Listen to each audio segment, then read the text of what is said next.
Glitch Publishing présente Des images qui bougent, un podcast de Seb Jancourt. Salut tout le monde, bienvenue.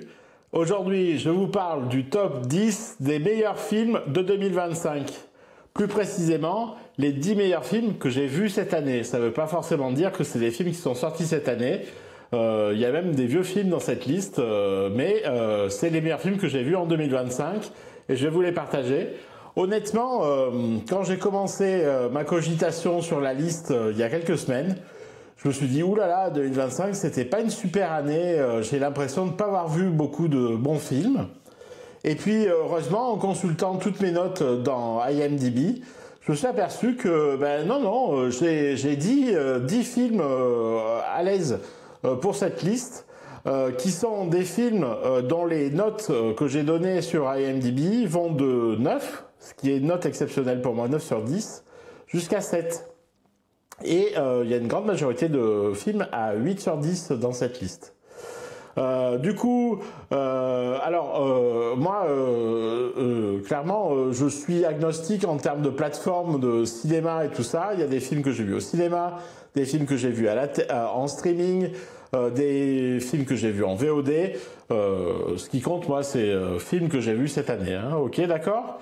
Donc, à la 10e place, un film américain, un film de plateforme, si les films sont bons, ça doit être sur Netflix ou Prime, en tout cas sur une plateforme de streaming. C'est un film de 2024 qui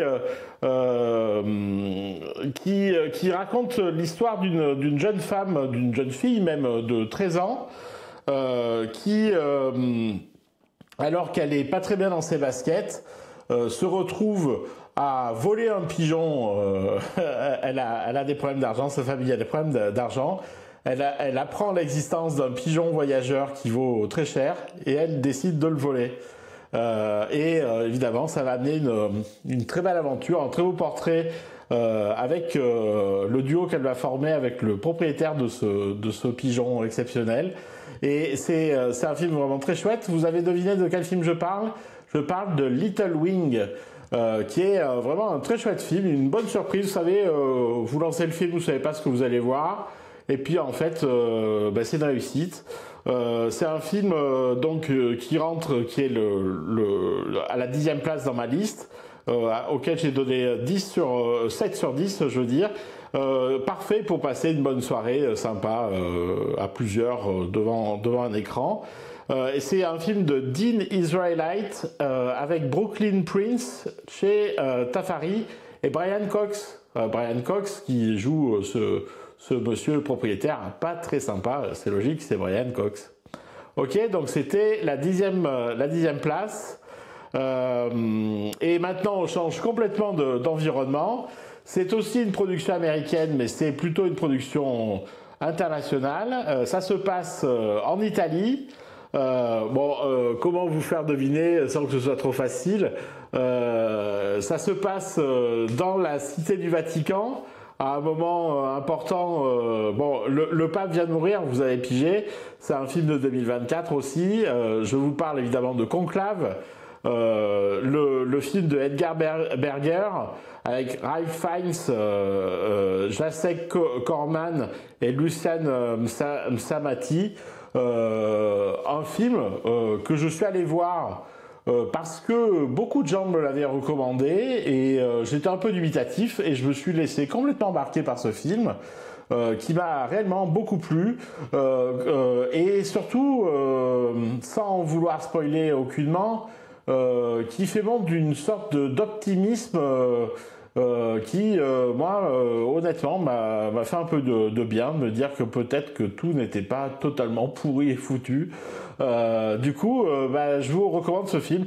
Ralph Fiennes est super, il est souvent super, mais je pense qu'il a clairement trouvé sa place dans ce film, dans ce très beau casting. Le film est magnifique. Je pense que ça vaut carrément le déplacement, et en particulier si c'est un déplacement vers votre sofa pour le regarder sur la télé.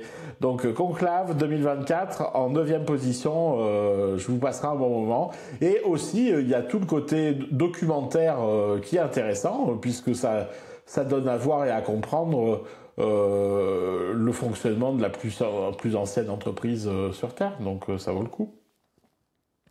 Ensuite, en 8e position, pareil, complètement différent comme ambiance et comme principe. Ce coup-ci, c'est pas une production américaine, c'est une production des Amériques, mais c'est une production argentine. Et alors moi, j'ai clairement un faible pour le cinéma argentin. Je trouve que il y a une sorte de douceur, une sorte de lumière et aussi une sorte de légèreté du cinéma argentin qui me plaît énormément, et ce depuis longtemps. Et du coup, c'est un film de Maria Alce et Benjamin Neustadt. Ah tiens, comme le même nom de famille que Casey Neistat. Dis donc, ça fait 2 réals talentueux avec le même nom. Vous avez deviné, ça se passe dans une université. Le film s'appelle El Professor. C'est assez marrant, c'est 2 profs de philosophie qui se tirent la bourre. Une espèce de concours de celui qui a la plus grosse philosophie, on va dire. Et du coup, c'est plutôt très rigolo. En plus, assez intéressant d'un point de vue philosophique. Je bois un petit coup d'eau, pardon. Et le professeur, qui est un film auquel j'ai mis 7 sur 10. Par contre, il n'y a pas Ricardo Darín, qui est souvent l'acteur qui revient dans tous ces films argentins. Là, c'est des acteurs que je connaissais pas, mais qui sont très bien. Et du coup, voilà, il y a un peu le professeur de philo à l'ancienne qui est là depuis tout le temps et qui a un peu de la couleur des meubles, et puis un nouveau type plus brillant qui débarque. Vraiment, c'est un film très réjouissant.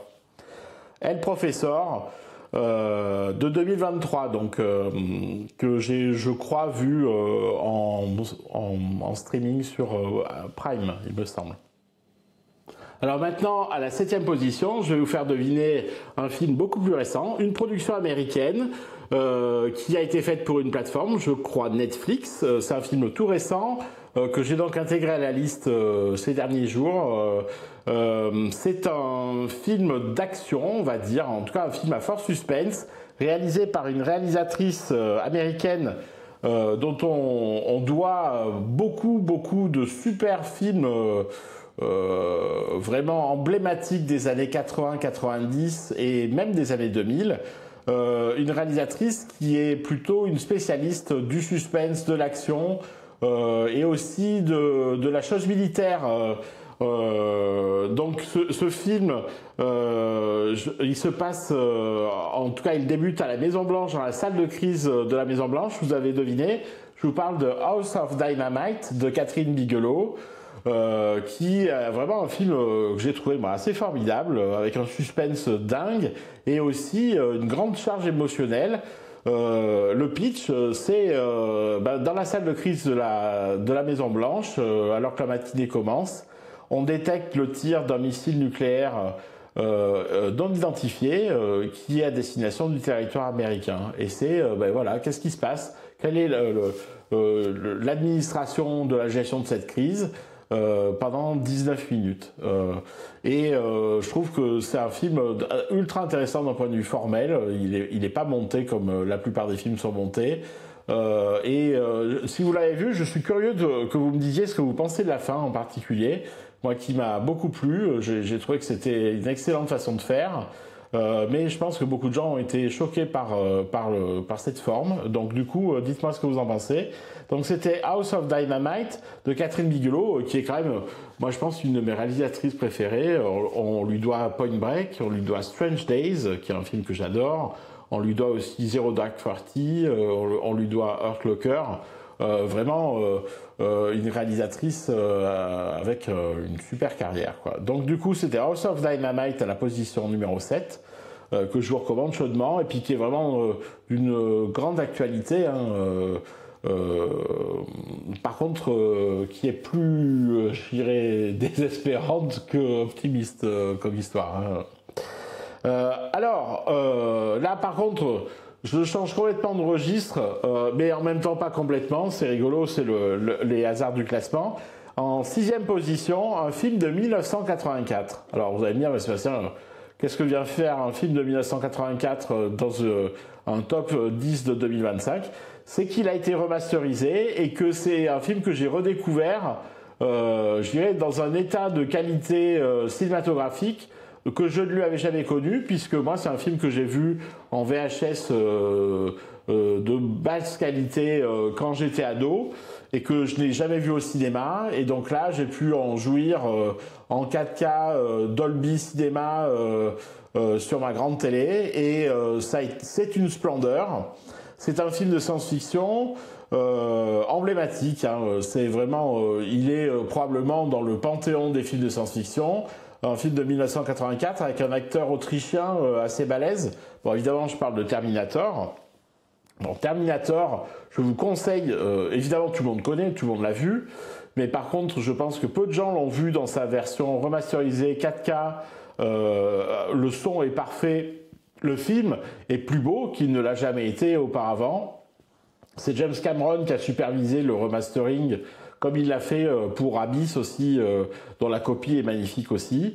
Du coup, moi je me suis pris Terminator en pleine face quand je l'ai revu cette année.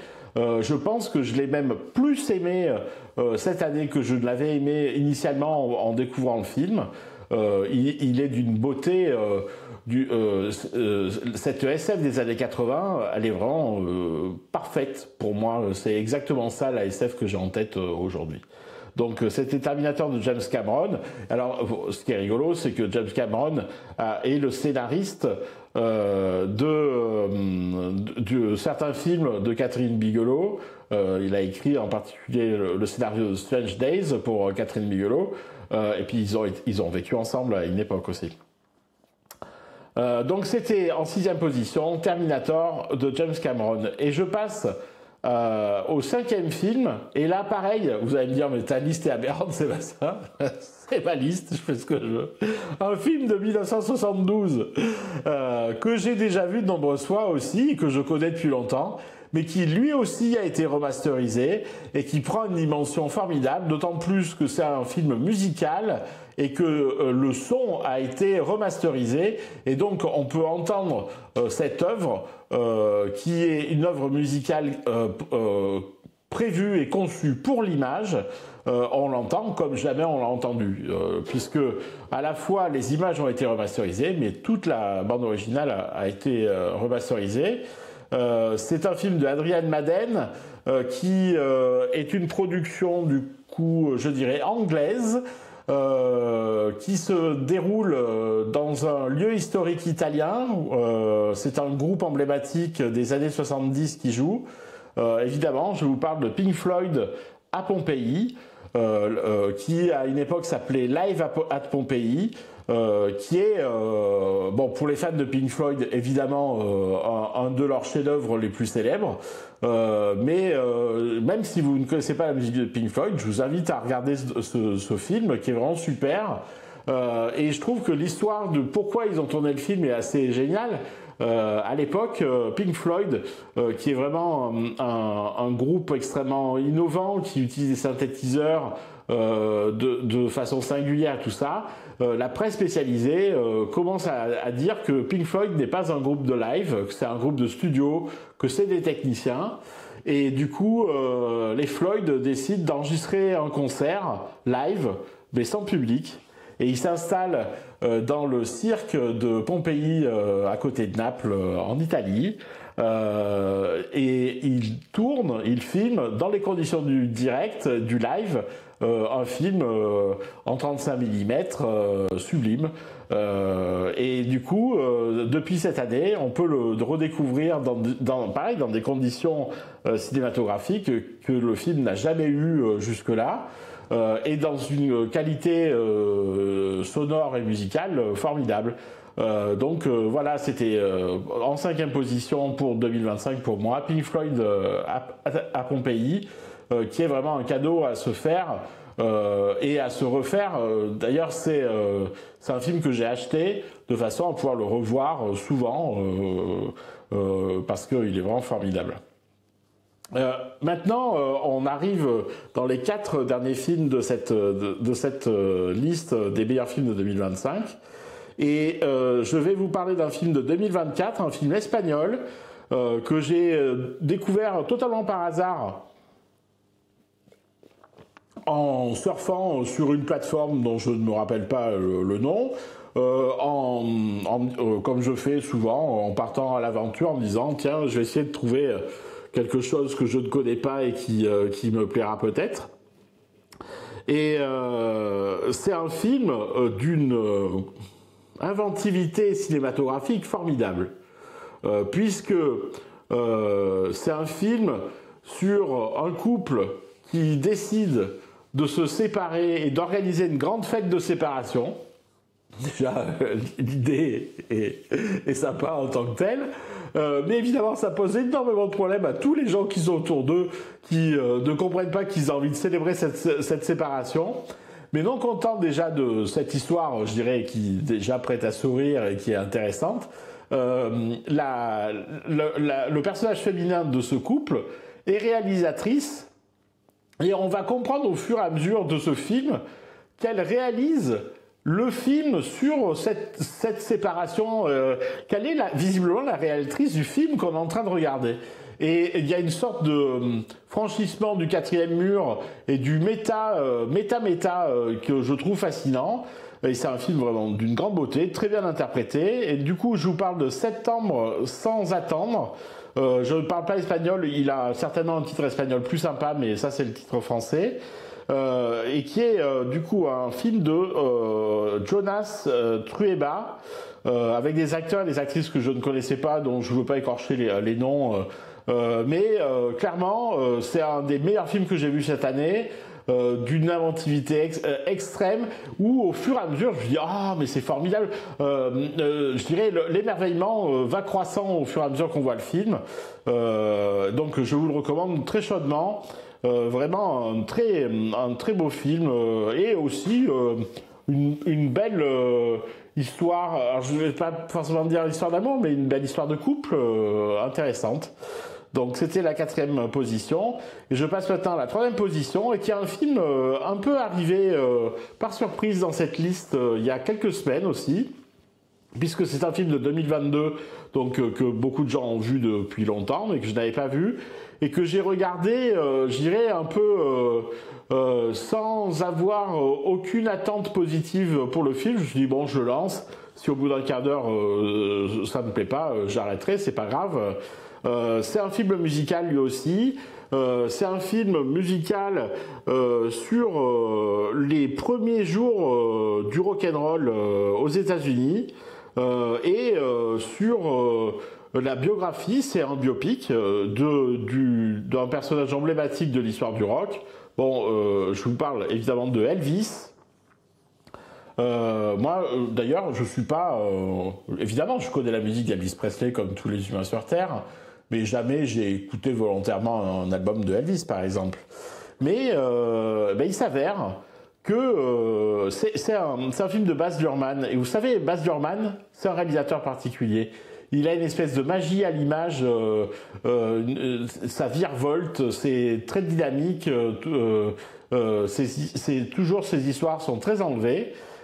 Et là, il réussit complètement à me faire vivre la vie de Elvis Presley, la musique de Elvis Presley. En fait, j'ai compris à quel point c'était un rebelle, et je dirais même quasiment un proto-punk. Et ça fait découvrir que ce que moi je percevais comme une institution assez lisse ne l'était absolument pas. Comment, au début de sa carrière, l'influence extrêmement forte de la musique nord-américaine a fait de lui, à certains endroits, même quasiment un ennemi de l'État, en tout cas où il a été repoussé fortement, et où comment il a imposé son art face à la critique et face à l'establishment. Et du coup, c'est l'essence même du rock'n'roll. Mais moi, j'avais toujours pensé que cette première époque du rock'n'roll était assez plan-plan. Il s'avère que visiblement c'est pas le cas du tout. Et le film est excellent.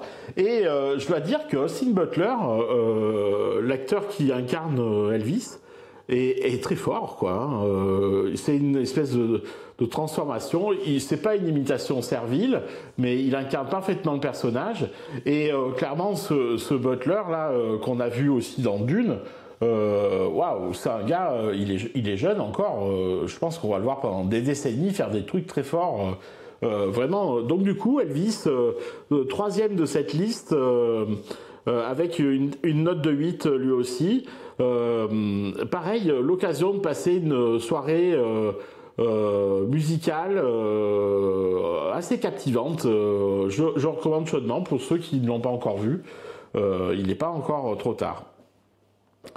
Alors maintenant, avant-dernière entrée de cette liste des 10 meilleurs films de 2025, un film que j'ai vraiment adoré à propos d'un sujet qui m'a captivé pendant des années, qui m'a fait énormément rire pendant des années. C'est un film historique, je dirais, qui date de 2024, qui est passé, je crois, en tout cas totalement inaperçu en France, et probablement aux États-Unis aussi. Je regarde son Metascore, oui, il a que 60 de Metascore. Je pense qu'il est passé complètement à côté de son public. Il a complètement percuté mes atomes de la rigolade, on va dire. Donc c'est une comédie, mais c'est une comédie très élaborée qui raconte la genèse du premier épisode d'une série comique américaine totalement historique. Je vous parle du film qui s'appelle Saturday Night, sur la genèse de Saturday Night Live. Saturday Night Live, pour ceux qui n'ont pas eu la chance de voir cette émission qui existe encore aujourd'hui, qui doit avoir 40 ou 45 ans, c'est les nuls avant les nuls, les inconnus avant les inconnus, c'est des fausses pubs, des faux reportages, des sketchs. C'est eux qui ont inventé tout ça, là, tout cet humour décalé. Et à la base, ce film, il montre à quel point cette icône de la télé américaine s'est montée de façon fragile et improbable au début. Et comment, en fait, c'est avant tout de la politique entre les networks.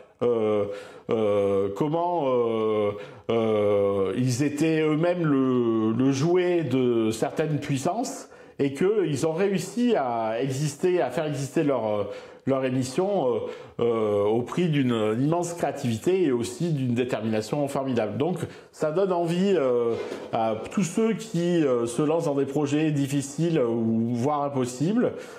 Et puis c'est aussi extrêmement marrant. Donc je vous recommande. C'est Jason Reitman qui est le réalisateur du film, qui est Jason Reitman. On lui doit, je crois, des Ghostbusters. C'est le fils de Ivan Reitman qui est un grand réalisateur. C'est un gars qui sait qui est du coup un proche de Dana Croy, qui est une des grandes stars issues de Saturday Night Live. C'est un excellent film et qui est pas que rigolo, qui est aussi intelligent, vraiment très chouette. Et voici le premier de cette liste des 10 meilleurs films de 2025. Un film dont le réalisateur est mon réalisateur préféré, un film singulier, un film qui sort des sentiers battus, un film qui, à mon avis, n'a pas été vu par beaucoup de gens parce qu'il est, d'un point de vue formel, assez surprenant et je pense que pas mal de gens sont déstabilisés par sa forme. C'est un film dont la caméra ne bouge pas, c'est un seul plan continu. Et du coup, c'est l'action et les personnages qui se déplacent dans le champ de la caméra. Le temps passe sur une longue période d'ailleurs, et c'est une histoire qui explore ce que peut être la vie d'une famille en la voyant naître, grandir, mûrir et mourir, avec deux grands acteurs que j'adore et que tout le monde adore. Je vous parle évidemment du film Here de Robert Zemeckis, qui est sorti en 2025. C'est un film produit en 2024 mais que j'ai vu donc cette année. Here, eh bien c'est un emplacement sur Terre fixe et c'est l'histoire de cet emplacement-là. Évidemment, cet emplacement a été choisi pour que ce soit intéressant à regarder, et il se passe toujours quelque chose. Ça commence à l'âge de pierre, on voit des dinosaures, on voit des volcans, et on voit la construction d'une maison, et toute l'histoire de cette maison à travers le temps. Et en particulier en s'intéressant à deux personnages incarnés par deux grands acteurs, Tom Hanks et Robin Wright. Et vraiment, c'est un objet cinématographique extrêmement intéressant. Robert Zemeckis, c'est le réalisateur, par exemple, de mon film préféré Contact, mais c'est aussi le réalisateur des Retours vers le futur. C'est un type qui fourmille d'idées, c'est un technicien, c'est un gars qui a envie d'innover, d'explorer le cinéma et l'histoire du cinéma. Et évidemment, après, je sais pas, 40 ans de carrière, il a envie, quand il refait son retour vers le cinéma avec des acteurs, puisqu'il a fait beaucoup d'images de synthèse, il a envie de faire quelque chose de nouveau. Et je trouve ça formidable. Le film est bouleversant d'émotions, hein. C'est vraiment magnifique, hein. C'est un film sur la vie et la mort, et je vous recommande chaudement de le voir, et vous ne vous ennuierez pas. C'est pas parce que la caméra ne bouge pas qu'il ne se passe rien à l'image, loin s'en faut, mais c'est l'action qui se déplace, et c'est extrêmement intéressant. C'est un film que j'ai tout à fait réussi à regarder sans utiliser mon smartphone en parallèle. C'est vraiment, il se passe à la fois beaucoup d'action, mais aussi une très forte intensité émotionnelle. Donc je vous le recommande chaudement. Donc c'était les 10 meilleurs films de 2025. C'est ce numéro spécial de mon podcast de cinéma qui s'appelle Des images qui bougent. Des images qui bougent, c'est un épisode pratiquement tous les mois, et d'habitude je vous parle des meilleurs films de l'histoire du cinéma, une liste pléthorique que j'ai établie au fil des années. J'ai aussi présenté le top 30 des meilleurs films de science-fiction. Et du coup, je vous donne rendez-vous pour un prochain épisode. Merci d'avoir suivi cette vidéo jusqu'au bout. C'est vraiment cool. J'apprécie votre patience et votre intérêt. Et donc, merci d'avoir fait ce bout de chemin avec moi tout du long de cette vidéo. Et c'est le moment potentiellement de mettre un petit pouce, de vous abonner à la chaîne, de partager la vidéo avec vos potes. Et évidemment, je suis certain que vous n'avez pas le même top 10 que moi. Ce top 10, il est très personnel. Du coup, dites-moi peut-être votre film préféré cette année ou vos 10 films préférés cette année. YouTube, c'est fait pour ça, c'est fait pour discuter autour des vidéos.